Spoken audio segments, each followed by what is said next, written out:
danes nadomeščam našega koordinatorja, Tadeuša Roberta, ki je žal zbolel in je danes na Meniški. Tako da danes ne boste izvedeli, ali moč pokvari ljudi ali ne, če ste prišli za to. Danes se ni stavljal delati, če še tudi zaradi drugih tam prišli.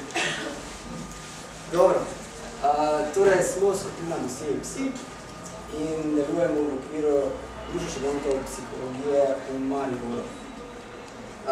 Naše posnetke, prejšnje dve predavanje si lahko pogledate tudi na internetu, imamo svoj YouTube kanal, prvi in drugi niz, čez nekaj časa pa bo na voljo tudi današnje predavanje.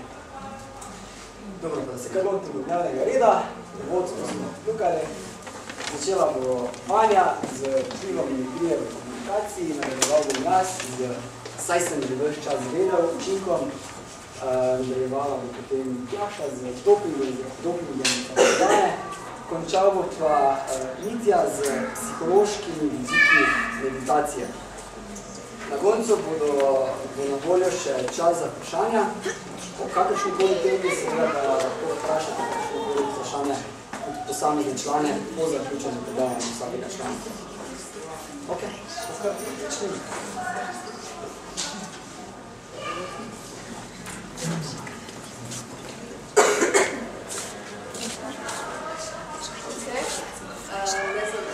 Nekaj o komunikaciji, pa da najprej se poslovenimo sploh naslov. Mimikija izhaja iz besede mimikos, to je grška beseda in pomeni posnemajoč. Koncept je začel raziskovati snimanje že zelo zgodaj, vendar se je pač do zdaj raziskoval bolj v okviru učenja, recimo Bandura je raziskoval, kako recimo na otroke kriva pokazuje neke agresivne vzorce. No, v zadnjem času pa pač vedno bolj delajo raziskave tudi na področju bolj generalnih odzivov, nezavedne mimikrije. V bistvu pa tudi tu pač niso neki odkritelji, ker pač je to že zasnoval nekako, že idejo je dobil že za to Woody Allen v svojem filmu Zelig, kjer tudi pač on igra glavnega junaka.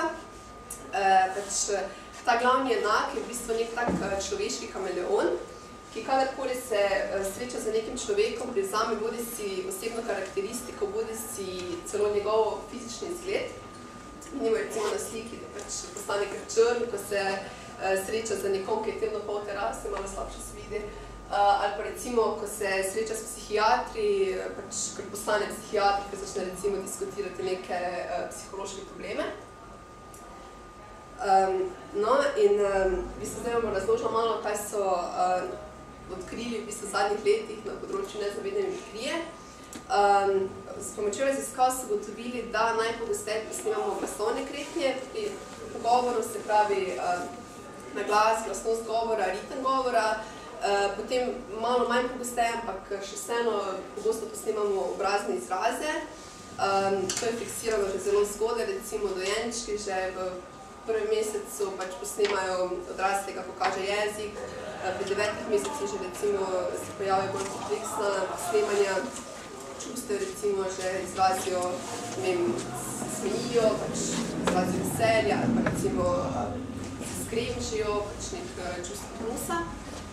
No, tudi potem kasneje, pač odrasli, v bistvu v interakciji, recimo, ko se z nekom pogovarjamo in če se smeji, se tudi mi pogosteje smejimo, če recimo je nekdo slabe volje, malo tišji ton glasu, pač tudi mi nekako prilagodimo glas, višino tona, da se nekako pojavimo z njegovim razpoloženjem. No, iz povedanega v bistvu se označa to nezavedno posnemanje kot neko socialno lepilo.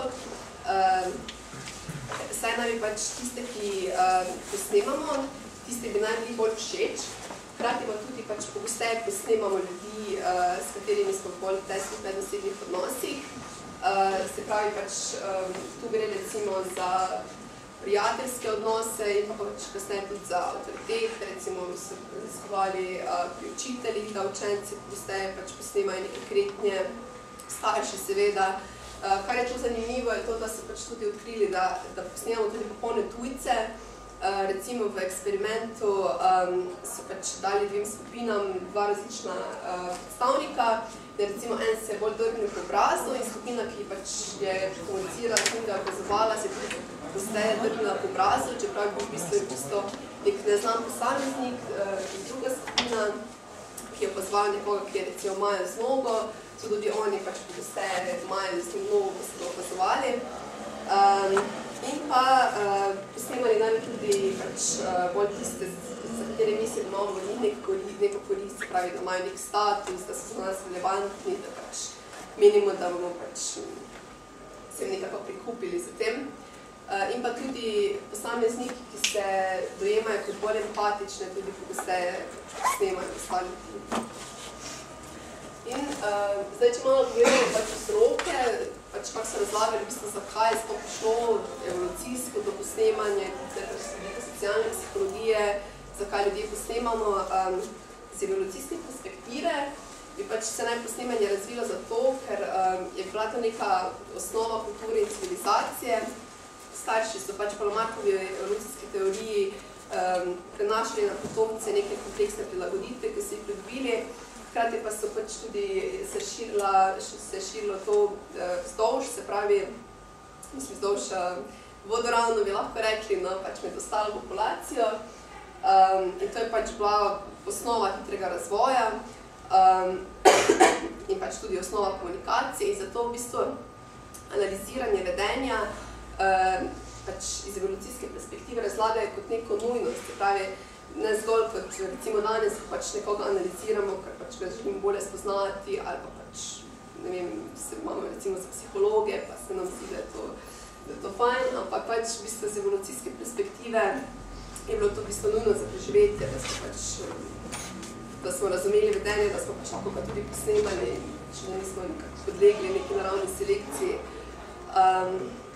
Mit, pač v okviru socialne psihologije, pač bom se nazorila z enim primeru, kako je to posnemanje, razlaga recimo, da ko nekomu rečemo, ne prinese stol, in če ta stola takoj ne prinese, mi občutimo težo, da bi kar sami šli po stol, pač naraje bi kar, recimo, če on takoj ne prinese stola, si ga naraje kar sami prinesemo.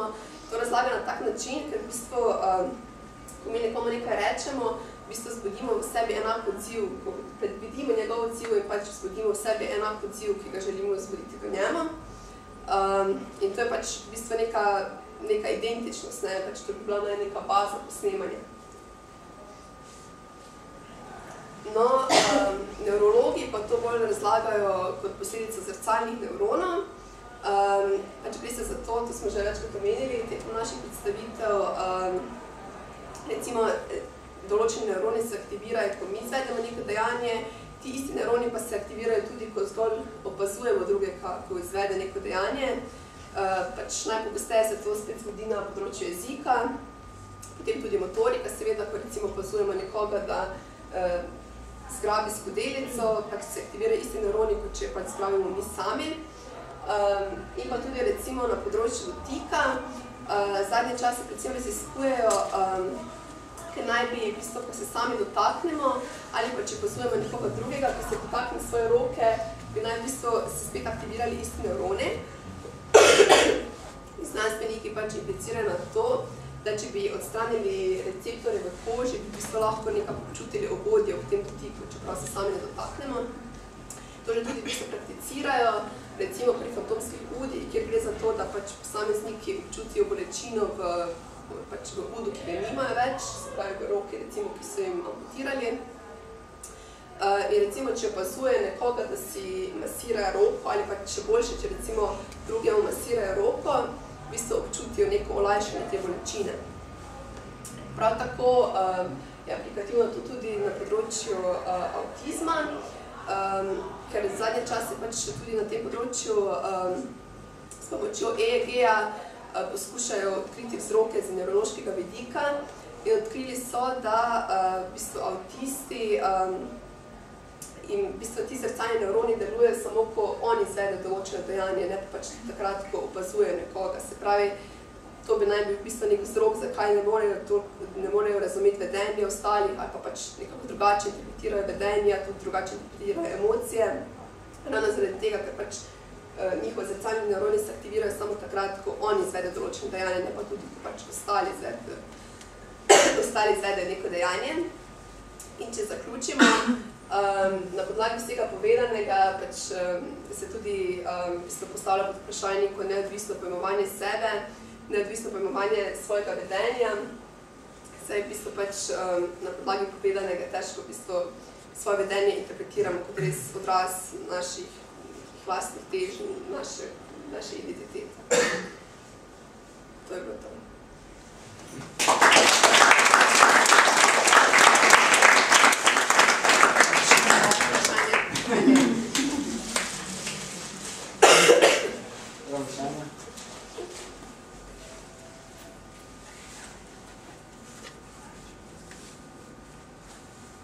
Za meni pa se je eno porodilo. Kak? Meni pa se je eno porodilo. Tam bi si rekla, da če rečemo nekomu, da nekaj naredi, on tega ne naredi. Ja. Da čutiš prisilo, da bi sam to naredil. Ja. To je v bistvu dobiš užitek s tem, ko nekdo nekaj naredi za sebe. Ne zanima me, kako bi bilo, če bi nekdo to naredil, če bi potem tudi čutil prisilo, da bi sam to naredil. Ja, v bistvu je pol nekaj zadovoljimo ta odziv, ne? Problem je v tem, da mi pač hočemo nek odziv in ga hočemo pač dobiti, ne? In zdaj, v bistvu, če ga dobimo pravočasno druge osebe, ne? V bistvu vseeno zadovoljimo neko to potrebo, da dobimo odziv, ne? Pač ne pa pač, v bistvu, hočemo ta odziv, ne? Ker smo ga v bistvu predvideli in je to nek tak, ti kaj bolj jasno? Ja, ono pa je v bistvu obliško sam. Ja, ja. Pa tam si rekla, da so k uporabi mimikrije bolj nagnjeni ljudje, ki se dojemajo kot bolj empatične. To pomeni, da se samo sami sebe dojemajo, ali dejansko nekako bi lahko rekli? Ja, pač mislim, to je bilo recimo zmerjeno s temi vprašalniki, ki pač bi merili, koliko smo empatični, zdaj pa pač tam so sami sebe bolj ocenjevali, recimo, kako se menite, da razumete čustva drugih in tak, ne, zdaj v bistvu, že sam ta pojem empatije je tako malo nestabilne, tako da v bistvu je bolj varno nekako, če pač. Ja, hvala. Še kaj?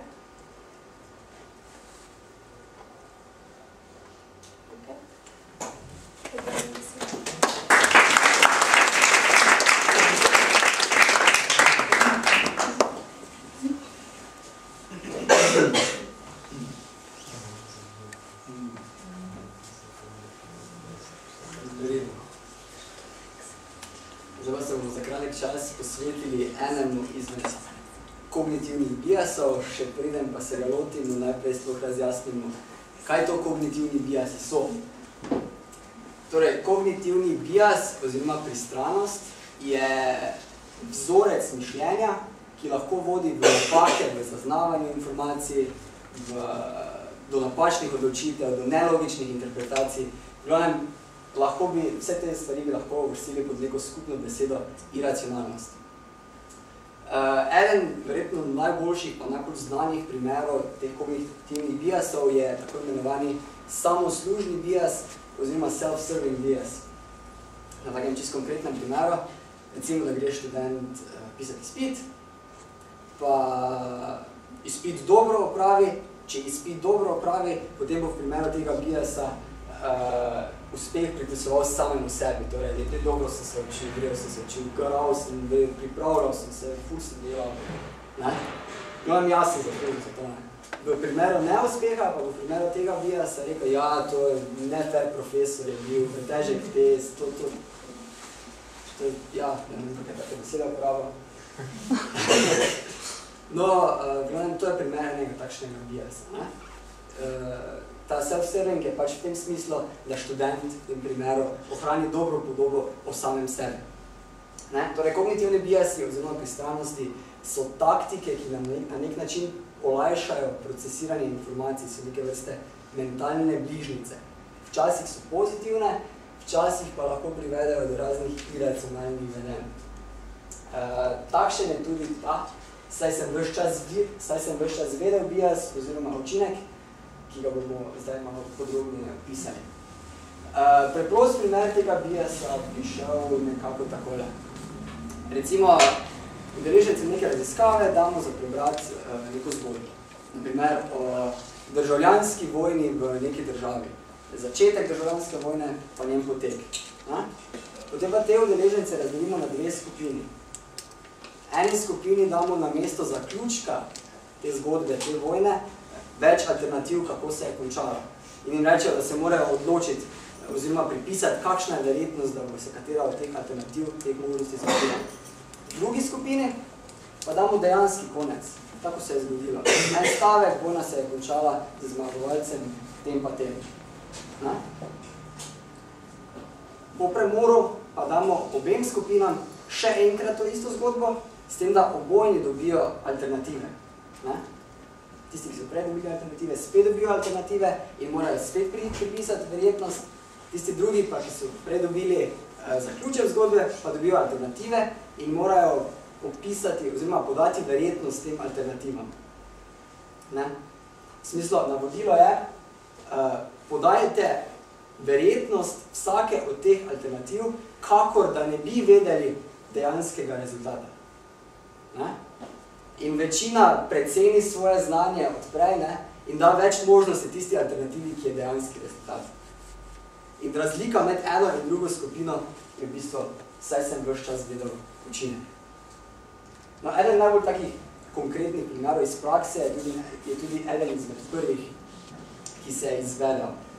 Fischoff in Becht sta v začetku 70-ih let vpraševala ljudi, kakšen bo izid Nixonovega diplomatskega obiska v Pekingu in v Moskvi. Dala sta jim nekaj alternativ, oni so mogli pač pripisati spet verjetnosti, kakaj možno, da se bo to zgodilo, da se bo to, da se bo to, da se bo to.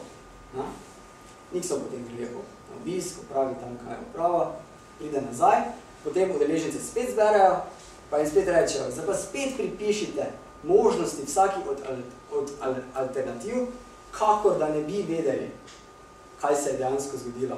In spet se je pokazalo, da so vsi pač precenjevali svojo vednost odprej. Navodilo je bilo dejansko, pred sabo imate vprašalnik izpred 2 tednov. Podajte iste verjetnosti, kot ste jih podali takrat. Pa jih ni skoraj nihče. Vsi so mislili, ja, se pa to smo ne navedili, se pa smo vedeli, da se bo to zgodilo. Tako da vsi precenjujejo svoje zmožnosti ne glede na vodila.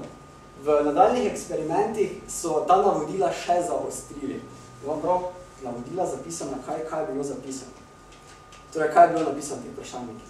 Prosimo, da odgovarjate, kot da ne bi vedeli, kakšen je odgovor. Vaši odgovori so izjemno pomembni. Prosimo, da posvetite tej nalogi toliko pozornosti, kot le morete. Drugi udeleženci so celo imeli naslednje navodilo. Skozi raziskave smo ugotovili, da ljudje pretiravajo se svojimi odgovori, s tem, koliko bi vedeli, če se jim ne bi povedal odgovor. Prosimo, da naredite vse, kar je v vaši moči, da se izognete temu biasu. In ne glede na vse, vsi so odgovarjali, ja, vse to smo tako vedeli. No, kakšni so vzroki za tem? Kakšni so razlogi za ta učinek? V bistvu so sklop 3 različnih faktorjev, kognitivnih, metakognitivnih in pa motivacijskih. Med kognitivne spadajo osmišljanje, nadgrajevanje, znanja in pa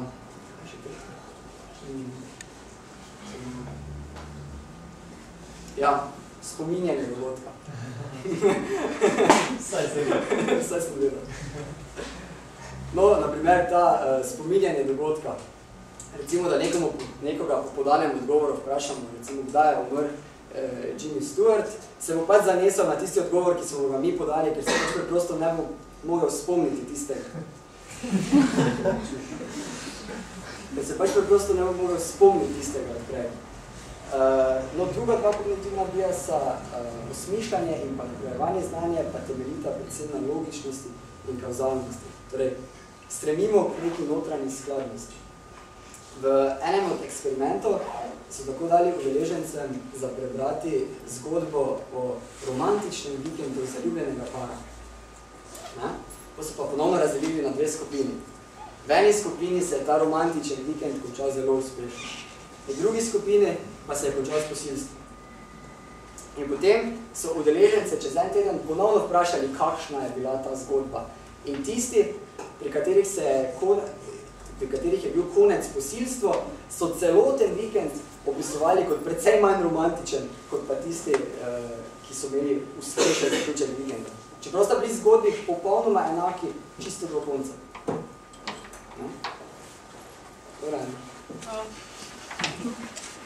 No, naslednji sklop dejavnikov so metakognitivni dejavniki. Pri tem so pomembne predvsem posameznikove neke subjektivne predstave. Ugotovili so, da je vsaj se ves čas vedel učinek večji, ko na nalogah, vprašanjih, dogodkih, ki imajo takšne nedvoumne rezultate, recimo pri nogometni tekmi lahko zmagaš ali pa zgubiš. Pri takih nalogah je precej velik, ljudje prej rečejo, ja, se smo vedeli, da bi Maribor zgubil, no. Dosti prej, no. Če pa je... Se smo vedeli, ne? Pa dosti, ne? No, zdaj dva predvsem pogovarja, ne, verjetno. Ja, se pa na koncu pa videl, mislim, da Maribor zmagal. To pa naslednji, se smo vedeli, ne? No, saj sem vedel učinek, je pa manjši, če je pri nalogi nek naključen faktor, torej, da je rezultat nekoliko neobičajen. Potem si udeleženci boljše zapomnijo tisti rezultat. In še tretji sklop dejavnikov, motivacijski, sem spadata predvsem potreba po predvidljivosti in pa potreba po zaščiti samopodobe.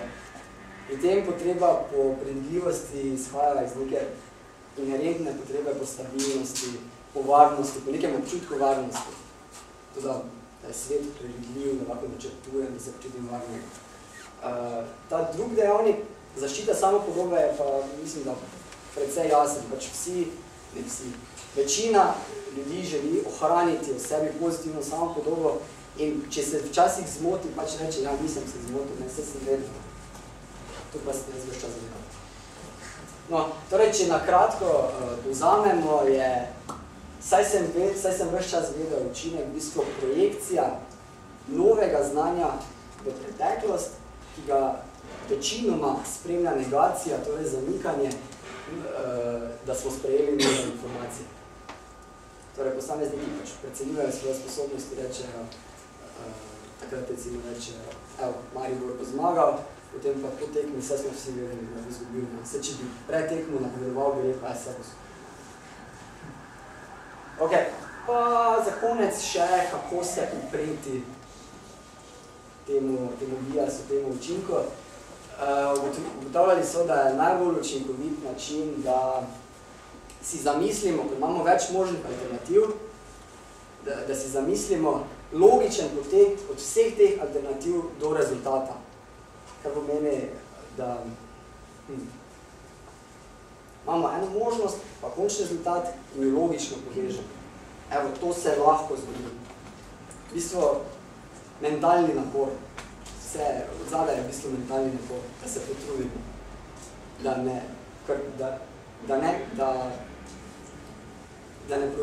ne procesiramo kar slepo. Ok, to.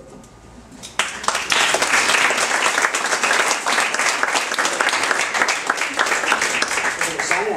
Ne, se sem vedel. Jaz imam eno vprašanje. Ja. Me zanima pač, da si rekel na koncu, da za tiste, ki so recimo, da pač je potreben neki mentalni napor, Ja. Da pač ne bi nekako imel tega učinka, se sem vedel.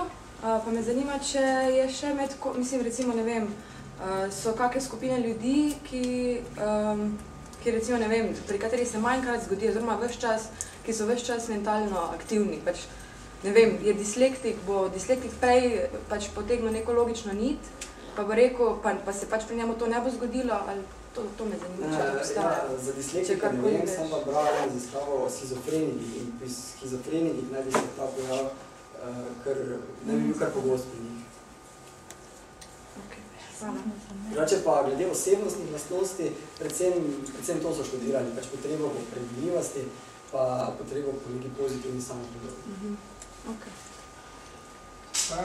bi lahko rekli, da pač ta bias dejansko ni slab, ampak da na nek način omogoči človeku, da pač verjame v svojo sposobnost predvidevanja. Recimo, ker tudi s primeru, da narobe nekaj rečeš, če pač ta bias poskrbi, recimo, da nekaj ti pomaga pri tem, da rečeš, ja, mislim, lahko napoveduješ, pač, kaj se bo zgodilo na nek način. Če tega ne bi bilo, ne vem, ljudje mogoče ne bi zaupali pač v svoje nekaj, recimo, svoje predvidevanje. Ja, vsekakor ohranja neko stabilnost. Ja, pozitivno je v smislu, da se naučiš, da v bistvu ohraniš tisti pravilni odgovor. To je pozitivno. Ni pa vredo to recimo v kakšnih medicinskih pa sodnih praksah. To pa ni težavno. To recimo pride strokovnjak, second opinion, pa prebere odprej, pa reče, ja, vse to pa ste lahko videli, da se bo zgodilo.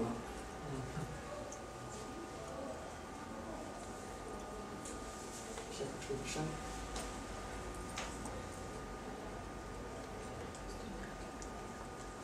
Hvala.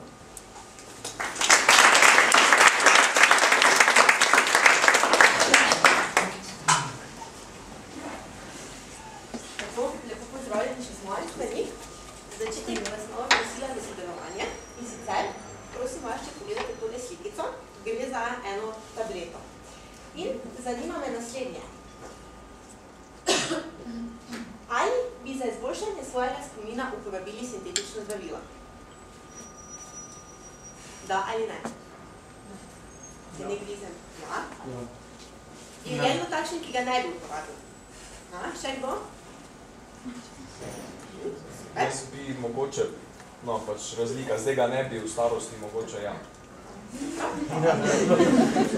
Kaj pa, če bi bili pred operacijo vaše srčne zaklopke in bi dovolili vašemu kirurgu, recimo ta operacija, da je upam na medicinci, traja predvidevam nekaj časa, bi dovolili vašemu kirurgu, da vas operira pod vplivom nekega takega zdravila, ki izboljša njegovo pozornost, koncentracijo ali spomin. Da ali ne? Da slišim. Ja. Ok, kaj pa še kje drugi? Ne. Ne? Ker če raz zdravila prvič ni to pravi, ne? Ok, še kakšno drugo mnenje? Pa še zadnje vprašanje.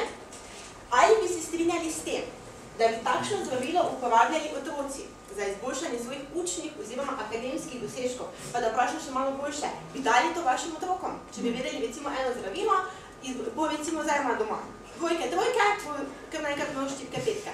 Bi mu dali takšno zdravilo? Ja. Ok, kaj pa še vsi ostali? Ne. Ja, ne. Torej, ok, kot vidite, so mnenja glede tega različna. Danes vam bom jaz predstavila svoj predstavitev z naslovom Doping za možgane ali malo daljše uporabo zdravil za izboljšanje mentalnih funkcij. Torej, danes se bomo pogovarjali o tem, kakšna so ta zdravila, kakšne učinke imajo, če sploh delujejo, kakšni so stranski učinki in seveda koliko sploh etično na takšna zdravila uporabljamo. Da potem na koncu ne pridemo do takšnega efekta, kot ga tukaj vidimo, torej, da so naši možgani zapolnjeni s tabletami. Za začetek in za vse tiste, ki niste psihologi, hitro ponovitev, kaj sploh so mentalne funkcije. Torej, govorimo o percepciji, mišljenju, čustvih, spominu, sklepanju, učenju, jeziku oziroma govoru in pa reševanju problemov. Torej, govorimo o nekih funkcijah, ki jih vsak človek uporablja v vsakem trenutku našega življenja in ki nas v bistvu delajo naše živa bitja oziroma ljudi. In ena izmed teh, pač na kakšen način lahko mi izboljšamo naše funkcije.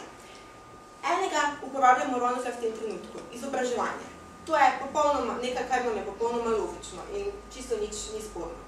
Nekateri uporabljajo različne vizualizacije, mnemonične tehnike, kako si bi lahko različne stvari zapomnili. Nekateri tudi meditacijo, o čemer vam bo potem več povedal Mitja. Nekateri pa se poslužujejo tudi zdravil. Takšna zdravila imajo posebno ime in se imenujejo nootropična zdravila. Je kdo izmed vas že slišal za to ime? Jaz sem, ko sem to raziskovala, slišala, da sploh to obstaja prvič. Zdaj, malo, da vas poučim, izhaja ta beseda iz grške besede nootrope. Nos pomeni tropelin pa proti. Torej gre za neko posebno vrsto zdravil, za katera trdijo, oziroma naj bi izboljšala mentalne funkcije, hkrati pa naj ne bi imela hujših stranskih učinkov. Kaj pa počnejo ta zdravila? Stimulirajo rast naših nevronov, spreminjajo količino neurokemičnih snovi, torej naših nevronskih protopalcev, naših hormonov, naših beljakovin in pa povečujejo oksidacijo možganov. Katera so ta zdravila? Stimulanti. Poznate nikotin in kofein? Ja, mislim, da ga vsi poznamo, to nič novega, ne? Različni hormoni, ki jih že imamo v našem telesu, pa jih mi potem vnašamo še več zaradi tega, da bi dosegli, da učinkujejo čim boljše. Različni kolinergični, serotonergični, dopaminergični agonisti. Torej, to so dejansko neka zdravila, ki vsebujejo bodisi serotonin, dopamin ali pa acetilholin, amfakinin, ki delujejo na en posebni receptor. Dalje ne bom šla, ker je to biologija in vas ne bom mučila s tem. In pa še spodbujevalci konsolidacije. To pa pomeni, da dejansko si mi nekaj stvari dosti lažje zapomnimo. Gre iz našega kratko do srednjeročnega spomina lažje potem naš dolgoročni spomin. In sedaj vprašanje. Katera so ta zdravila in kakšni so njihovi učinki? Aha, še tale slikica malega fantka, ki bo, ko bo to pač prodajal čez 3 mesece že na televiziji. Tako, če pogledamo. Jaz sem vam tukaj napisala še na naslednjem slajdu bo 6 zdravil. Ta zdravila se najbolj pogosto uporabljajo trenutno, ampak prva stvar. Tukaj, kot vidite, imam napisan osnovni namen. Ta zdravila se v osnovi ne uporabljajo za izboljšanje mentalnih funkcij. Torej, vi ne morete iti v lekarno pa reči, gledajte, vi ste dober dan, jaz si pa imela zdaj malo za spomin, pa malce za koncentracijo, ne, to ne gre. To so dejansko zdravila, ki recimo zdravijo nevrološka obolenja, različna nevrodegenerativna obolenja, starostni odpad, pa še kasneje boste videli še naslednje 3. To so osnovne sestavine, ki jih najdemo v teh zdravilih, piracetam, aniracetam in pa oksiracetam. Torej, tukaj jih vidimo tudi v škatlicah. In sedaj, tile pripadajo eni posebni skupini, ki se imenuje racetam. In ta skupina je znana potem, da naj bi izboljšala naše funkcije, hkrati pa naj ne bi imela velikih stranskih učinkov. To, kar vidite tukaj napisano, da recimo piracetam izboljša verbalni spomin, pa oksiracetam spomin, besedni priklic pa branje, so študije, ki so bile dejansko narejene. Gre za medicinske študije, ki so bile dvojno slepe s placebom, kar pomeni, da to, kar vam nekaj, kar bi pač si nekdo namislil. In so dejansko potrdile, da to izboljšujejo.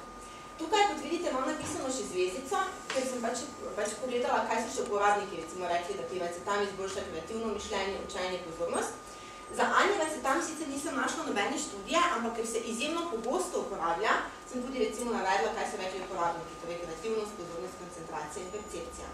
Stranski učinki naj bi bili pri teh izjemno redki. Če se že pojavijo, se pojavi kakšna anksioznost, glavobolj, visok krvni pritisk, mogoče kakšno motnje spanja, ampak nič kaj tako hudega, kot če bi mi recimo jemali kakšna hujša zdravila.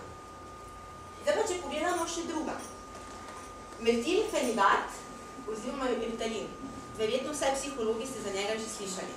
Dan danes, ravno prej sem prebrala, 16% tistih, ki obiskujejo različne fakse v Ameriki, jemlje to zdravilo zato, da bi si izboljšali svoje funkcije, mentalne. Potem imamo še modafinil, ki je v osnovi namenjen zdravljenju narkolepsije in pa še donepezil, ki se uporablja za Alzheimerjevo bolezen in pa demenco. Spet ponovno vidimo tu študije, ki so bile dejansko tako kot prej narejene, kaj vse dejansko, na kaj se vplivajo, na povečano pozornost, boljše reševanje spominskih prostorskih nalog, delovni spomin, prostorske sposobnosti, verbalni epizodični spomin, v glavnem tega je res, ker izboljšajo funkcije. Ampak če pa pogledamo še tukaj stranske učinke. Pri Ritalinu, na prvem mestu je zasvojenost. Potem imamo tudi spet anksioznost, možnost srčnega infarkta, pa to se še nadaljuje daleč naprej. Jaz sem pač ne da lahko potem imela samo investicijo samo za Ritalin. Modafinil, recimo izpuščaji, vročina, težave pri poživanju, donepezil, potem imamo tudi abdominalne bolečine, upočasnjeno bitje srca in tako naprej. Našla sem še celo eno študijo, v kateri trdijo, da naj bi bila ravno ta modafinil pa Ritalin, oziroma metilfenidat, izmed če pač izločimo tiste prejšnje, ki sem jih tudi predstavila, ena izmed najbolj varnih teh nootropov. In sedaj, o čem poročajo tisti, ki to uporabljajo? Jaz sem izbrala 3 izjave, brskala sem po forumu. Zakaj tega vi sedaj ne boste našli, recimo, če boste šli, ne vem, vtipkali zdravniška zbornica ali pa kdorkoli, karkoli drugega, zakaj vi tega tam ne boste našli? Ker seveda se to ne uporablja, tako kot sem že prej povedala, v prvotne namene, ampak za nekaj drugega. Torej, en je etično web se imenuje, mu izjemno izboljša zaznavanje, predvsem vizualno percepcijo. Veliko bolj opaža detajle, celotna slika postane bolj čista, izboljšala sta se mu tako von in sluh, zraven tega pa še tudi spomin in pozornost. Drugi pravi, ta je malo piracitam, na začetku so se moji dosežki v šoli izjemno izboljšali, mislim, da je imel tam C+, recimo ocene, potem pa kar nekaj prišel na A+, ocene. Govorim za ameriško populacijo, ne? Torej, tako da je pri nas prišel iz dvojk, trojk na super petke. Ampak po 3 mesecih je pa prišel nazaj na nivo, ki je bil, in tudi ko je 6 mesecev, to je malo, ki ni prišlo do spremembe. In pa še zadnji, ki pravi, da je kar nekaj poskusil, pa je ugotovil, da pride lahko do istega učinka sadjem, zelenjavo, semeni in oreščki. Zdaj pa še ena zanimiva stvar. Ne? Tukaj sem jaz zapisala, kako ti uporabniki teh nootropičnih zdravil priporočajo, da naj bi to jemali. Tale, tukaj, kot vidite, 1 do 2 grama piracetama vsakih 8 ur, je za tiste začetnike. Ne? Torej, če vi želite, pač si malo izboljšati možganje, vzamete tole. Zdaj pa, če ste pa pred kakim zagovorom za Nobelovo nagrado, pa kaj takega, ko morate biti pa super zelo pozorni, potem pa priporočajo, da vzamete tole. Jaz osebno sem pač to zbrala, ker se mi je zdela to res ogromna količina nekih snovi, čeprav če tudi vidite, niso samo zdaj neka umetno sintetična zdravila, ker so tudi recimo ki beta-karotena, pa kaj takega, pa vitamin B12, ampak vseeno, tega je ogromno. In seveda pridemo do dileme. Kaj je zdaj s tem? Ok, rekla sem, da razen vitalina večina zdravil ne povzroča neke psihološke odvisnosti. Kaj pa psihološka odvisnost? Predstavite si, da jemljete zdravilo, vam izboljša spomin, vašo koncentracijo, potem pa kar naenkrat bi morali prenehati. Bi prenehali, vas ne bi bilo strah, da boste potem spet prišli na tisto osnovno raven, iz katere ste v osnovi izhajali. Ne vemo, kakšni so dolgoročni učinki. To se uporablja šele v zadnjih letih. Nobenih longitudinalnih raziskav ni na to temo. Prav tako pa so problematični tudi traumatični spomini. Če si vi izboljšate spomin, stvari, ki ste jih morda potlačili v svojo podzavest, bodo prišle na plan. In to seveda ni nekaj, kaj bi si želeli. Ne? In pa seveda zadnja etičnost uporabe zdravil. Ali imamo mi kot posamezniki pravico do uporabe takšnih zdravil? Zakaj ne? Dan danes se to uporablja že v vojski. Če vojak odkloni, da ne želi takšnega zdravila konzumirati, da kazensko ne pošljajo na misijo. To dajo dan danes Ritalin starši tudi svojim otrokom. Pa čeprav ste večinoma, ko sem vas to vprašala, ste vsi bili, ne bi znali. Kaj, če bodo v prihodnosti tudi delodajalci rekli, gledajte, če želiš obdržati službo, boš moral to pa to konzumirati, drugače pač ne boš dovolj dober z vsemi ostalimi. Neenakost. Cene teh zdravil so različne, ampak seveda nekatere večina se dobi še zaenkrat na recept, ampak kaj, če bodo ta zdravila tako zelo draga, da si jih tisti, ki so revnejši, ne bodo mogli privoščiti. Enostavno bomo spet imeli neko razslojevanje, avtentično dosežko. So to res naši dosežki, če jaz recimo vzamem tableto in grem potem odpisati test. Je bil to moj dosežek ali je bil to dosežek moje tablete, ki sem jo pojedla? In pa seveda nepoštena prednost. Tisti, ki bodo imeli tablete, si bodo izboljšali mentalne funkcije, ostali pa pač ne. Zdaj nekateri pravijo, da bi bilo to upravičljivo, če dejansko mi rajše, ko da tekmujemo z drugim, torej boljše, da si jaz boljša kot neka Franska, da imam jaz resnično željo po večjih dosežkih. To tudi primerjajo z lepotno kirurgijo, torej tudi osnovni namen medicine ni v tem, da bi pač polepšal nekoga, ki mu drugače nič ne manjka, ampak lepotna kirurgija se je prijela. Zakaj se ne bi tudi to? Še vedno imamo možnost izbire, torej posameznikov se vodi. In pa še to, kar je v bistvu tudi zelo trden argument, to se že uporablja, tega ne moremo omejiti. To se trenutno uporablja vedno bolj in bolj. Recimo samo zanimivost, v Ameriki ima 135.000 ljudi narkolepsijo.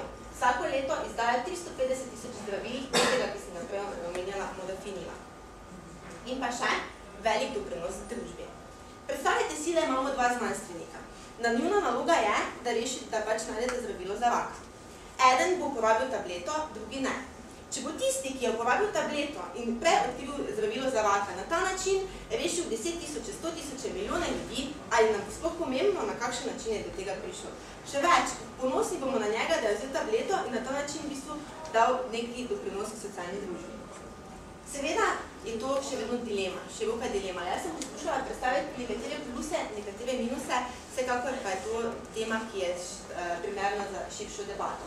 Za konec bi rada še končala z citatom Rolfa Jamesona, ki je povedal, da za vsakim tehnološkim napredkom so sanje in za vsakim novim produktom so sanje in da sanje ustvarjajo resničnost. Ampak takšno resnično se lahko dosežemo samo s zadevo.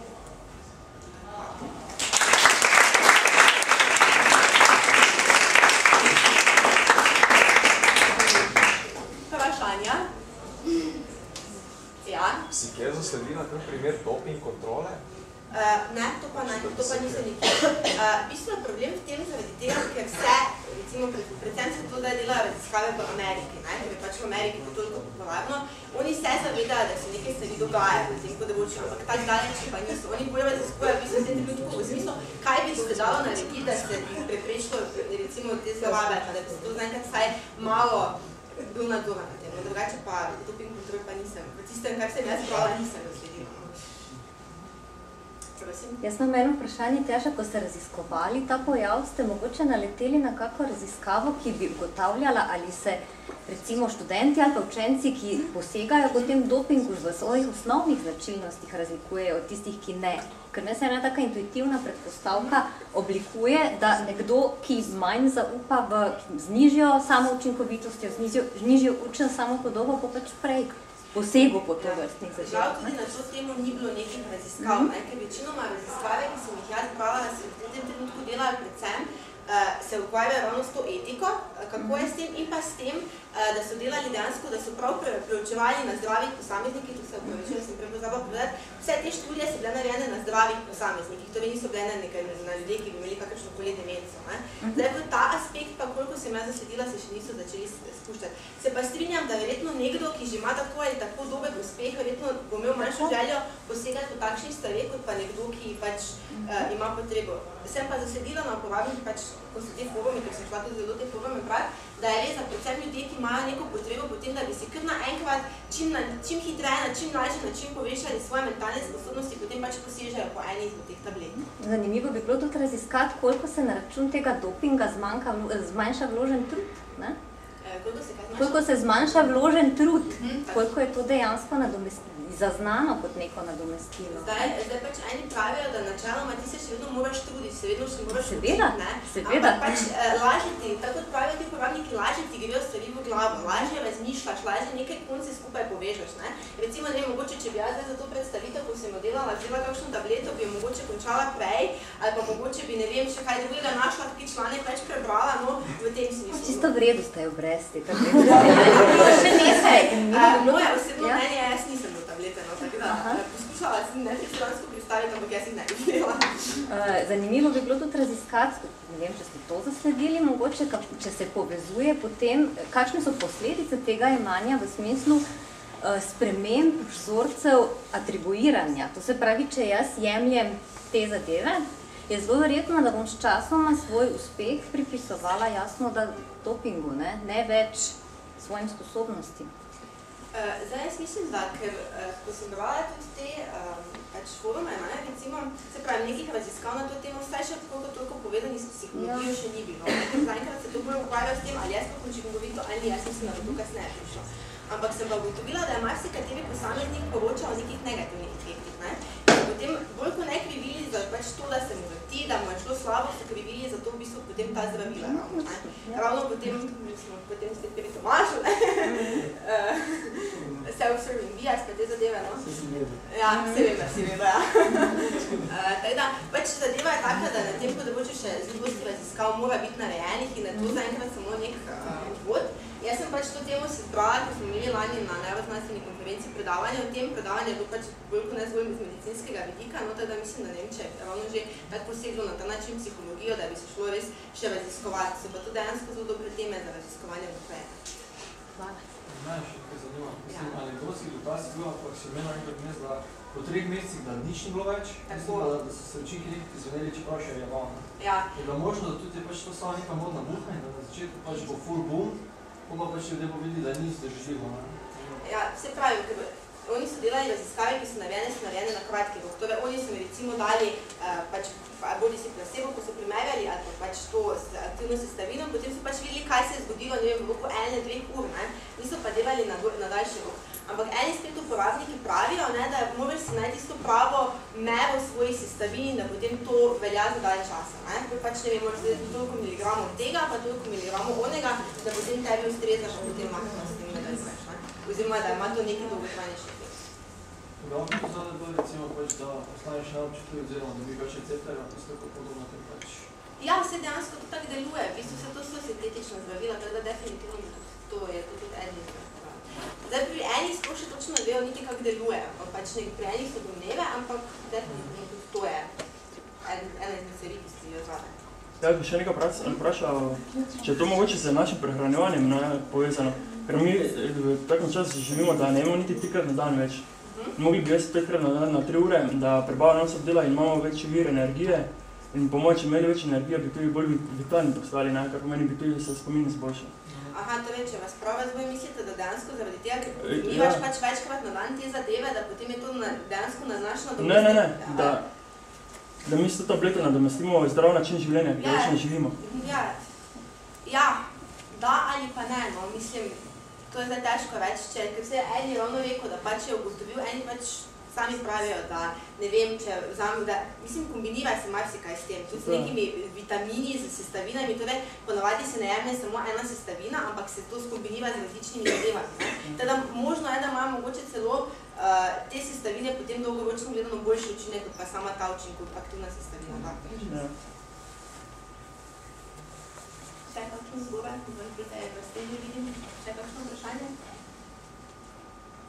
Ok, pa mislim, ja. Lahko predam besedo?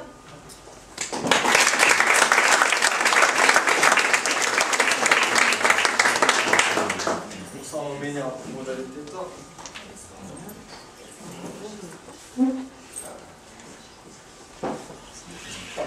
Za začetek bi vas rad vprašal tako samo okvirno z dvigom rok.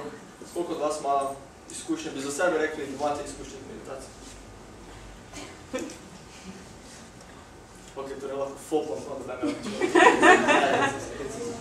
Glavnem, danes bi vas jaz povabil, da se skupaj vprašamo 3 vprašanja, povezana s meditacijo. Prvo vprašanje, oziroma kaj je znanost o meditaciji, bom jaz pretežno samo odgovarjal tekom predavanja. Na drugo vprašanje bi vas povabil, da se vprašate tudi sami, da se glasi kaj je nas o meditaciji. Tretje vprašanje pa bo v bistvu razkril koncu predavanja in bi vas pozval, da nazadnje se boj tudi potem govoriti domov, pa si ga zapomnite še le časa in ga obdržite nekje. Torej, če se osredotočimo na znanstveno potrjene učinke meditacije na telo. Telo, v bistvu vsi vemo, da je zelo kompleksni sistem, sestavljen iz veliko podsistemov, iz organskih sistemov in zdravje je na nek način pač holistično oziroma sinergično in nekako harmonično delovanje vseh teh podsistemov v Uniji. In v bistvu meditacija je bila preučevana iz strani veliko teh sistemov. Recimo, opazili so učinke na imunskem sistemu. Bila je študija, kjer so opazovali hitrost celjenja mehurjev, ki so bili v bistvu producirani skozi neboleč postopek, kjer so z pomočjo vakuma privzdignili zgornji del kože, nastal je mehur in potem so gledali v bistvu, kakšna je razlika v hitrosti celjenja pri ljudeh, ki redno meditirajo, oziroma pri ljudeh, ki so prejeli 8 tednov urjenja v meditaciji in pri ljudeh, ki normalno živijo svoje življenje. In so opazili, da v bistvu je prvič hitrost celjenja pri ljudeh, ki so prejeli samo 8 tednov urjenja v meditaciji bistveno hitrejša in tudi število te celic, ki so v bistvu ena izmed ključnih komponent imunskega sistema, je naraslo.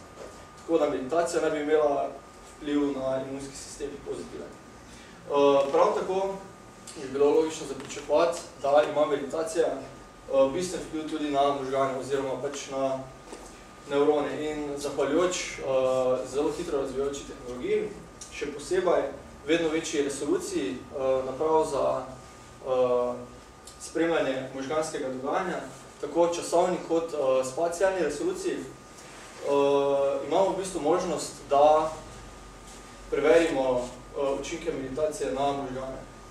Ne bom se preveč osredotočal v recimo nevrološke spremembe, ki so bile recimo opažene z fMRI, torej z funkcionalno magnetno resonanco, z elektroencefalografijo, z pozitronsko emisijsko tehnologijo in še z polno drugih zapletenih postopkov z še bolj zapletenimi obrazložitvami. Ampak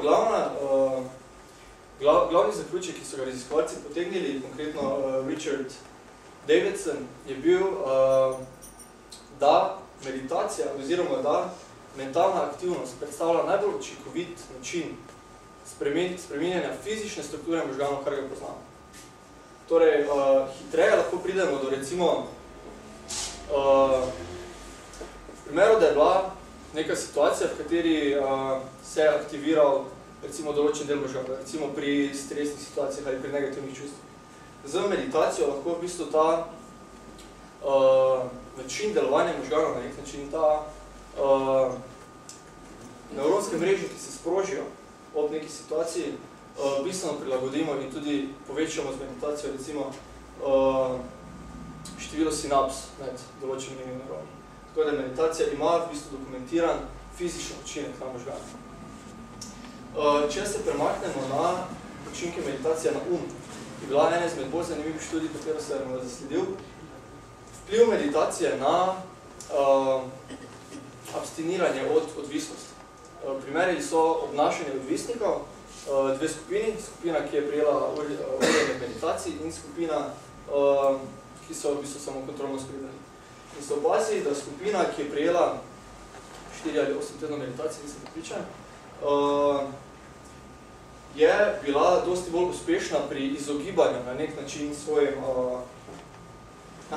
svojim prejšnjim odvisnostim in nekako pri prebijanju skozi ta labirint skušnjav do svojega končnega cilja. To bi lahko ekstrapolirali tudi recimo na moč volje na nek način. Kakšno voljo ima posameznik, da vztraja pri tem, da doseže svoj zadan cilj, čeprav je slučen z določenimi distrakcijami oziroma izzivi. Druga študija, ki je zelo zanimiva, je bila v bistvu študija, ki je dokumentirala pojav attentional blinka, oziroma če to poslovenim, je to pojav mežikanja pozornosti. Udeležencem so prikazali v bistvu hitro spreminjajoč tok črk. Vsaka izmed črk je bila prikazana samo za desetinku sekunde, torej na sekundo udeleženci vidijo 10 črk in znotraj tega toka so raziskovalci skrili določene ciljne države oziroma številke. Potem pa je bilo od udeležencev zahtevano, da vsakič, ko vidijo številko, stisnejo na nek gumbek, da poročajo o svoji zaznavi. In kaj so opazili? Opazili so, da na nek način pozornost udeleženca tripne vsakič, oziroma pomežikne vsakič, ko zazna ciljni držaj za poprečno od 300 do 400 milisekund. To pomeni, da če je bil drugi ciljni držaj oziroma še ena številka pokazana v času manjšem od 300 do 400 milisekund, je udeleženec ni zavestno zaznal. To pomeni, da nek način mi hodimo skozi življenje v bistvu z mežikanjem, tako da bi vozil pa mežikal cel čas. Manjkati del realnosti na nek način. Ker iz tega jaz sklepam, da naš na nek način ali potrebuje čas, recimo za procesiranje nekaterih zaznav oziroma ciljnih držav, to je lahko bodi si misel, kateri se zavedamo, bodi si občutje, bodi si nek slušni držaj. In zanimiva zadeva je, da danes, ko so šli testirati ljudje, ki imajo več izkušnje z meditacijo, to so v bistvu bili vzorci, ki so imeli do 34,000 ur meditiranja. To je ogromno. To pomeni, da so v bistvu bili vsaj na enem 3-letnem umiku, kar pomeni, da so 3 leta 8 ur na dan meditirali. Kar je ogromno. Ampak so opazili tudi manjše učinke pri ljudeh, ki so prejeli manj treninga. So opazili, da je ta čas, v katerem je njihova pozornost na nek način nedostopna za nove države, krajši. Torej, na nek način oni bolj polno dojemajo recimo svoj tok doživljanja. Podobna zadeva je bila, ko so dokumentirali oziroma ko so preučevali polnost oziroma podrobnost percepcije. Pazili so, da ljudje, ki meditirajo, v bistvu imajo razločijo več podrobnosti iz recimo svojega slušnega polja, torej recimo, ko poslušajo glasbo, če se osredotočijo, lahko lažje recimo zasledijo posebej bobne ali kitaro ali določene podrobnosti. Tudi barve poročajo, da doživljajo bolj polno in doživljajo na nek način bolj natančno. Zanimiv učinek je tudi bil učinek meditacije na odnose. In v bistvu ta študija je bila zbiranje na nek način pričevanj dolgoletnih meditatorjev o vplivu recimo njihove meditativne prakse na njihove intimne zveze. In poročali so o posledicah, kot so recimo povečano zavedanje svojih telesnih in emocionalnih odzivov, na nek način disidentifikacijo z mislimi in z emocijami, kar pomeni, da na nek način so sebe doživljali ne kot svoje misli in kot svoje emocije, ampak kot tisto osebo, v kateri se porajajo te misli in emocije. Posledica je bila tudi večje sprejemanje tako samega sebe kot drugih v odnosu in tudi situacij nasploh, tako da se na nek način niso kregali za stvarmi, ki so se že zgodili. Posledice vsega tega pa so bile, da so oni in njihovi partnerji v bistvu te ljudi, ki meditirajo v odnosu, opisovali kot manj vzkipljive oziroma njihovo odzivanje je bilo manj burno, niso se tako hitro razburili, tako močno, tudi razžalostili se niso tako močno. Opisali so tudi občutek večje svobode oziroma varnosti v odnosu, ni bilo tistega oklepanja in posesivnosti. In ne nazadnje, meditatorji sami so poročali o globljem razumevanju narave človeškega odnosa, ta unija, ampak vseeno razdvojenost. In občutili so tudi večji občutek intime znotraj odnosa. Rad bi samo izpostavil, da živimo v času, kjer je prvič recimo v zgodovini prišlo do bistvenega dialoga med vzhodom in zahodom, v smislu med zahodom, med znanstvenimi, recimo neurološkimi tehnikami in recimo validacijo na nek način starodavnih, bolj vzhodnih, recimo meditativnih praks, kot je slika budističnega meniha, ki opravlja EEG test. Kar me pripelje do tega, kaj lahko mi izvemo iz teh starodavnih virov.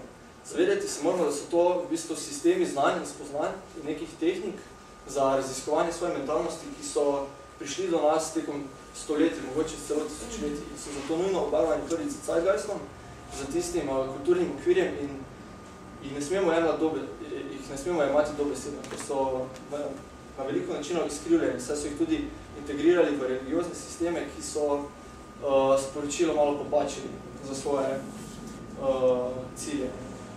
Radi pa samo izpostavil podobnost, da na nek način, kot se današnji znanstveniki umaknejo iz recimo posvetnega življenja ter posvetijo svoje celotno življenje preučevanju enega aspekta realnosti, recimo fizik se umakne svoj laboratorij, pomaga tudi mad scientist, frizura in ne da dosti na to socialno druženje in te zadeve, ampak na nek način vse svoje življenje posveti razvijanju inštrumentov za preučevanje recimo nekega aspekta realnosti, recimo subatomskih delcev, in potem tudi za osmišljanje in recimo nekako združevanje teh ugotovitev v koherentni sistem.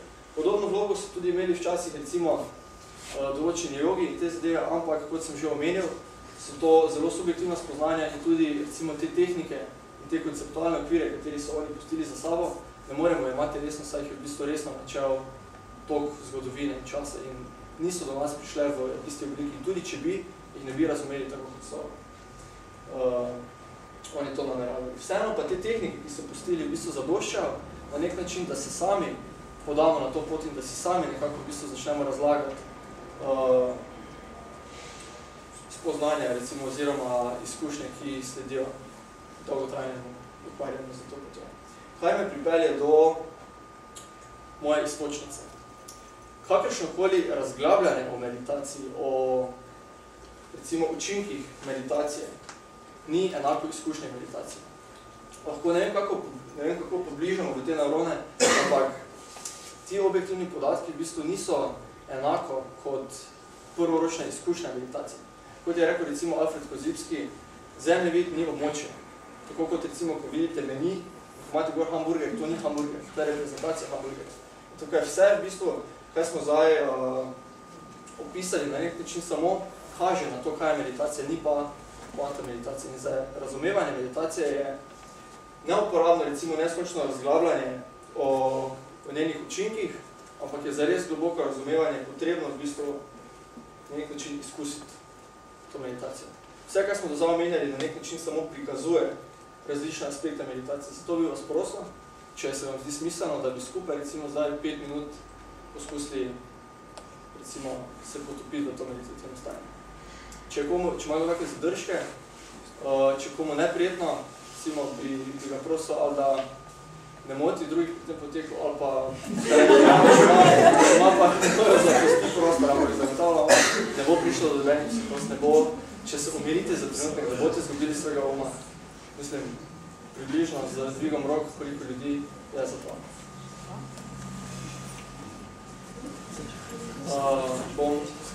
večina. Tako da bi vas prosil v bistvu, da se udobno namestite, to ni za sebe. Se prečujem, Nina je meditacija prestrašila okrog, ker moram spati na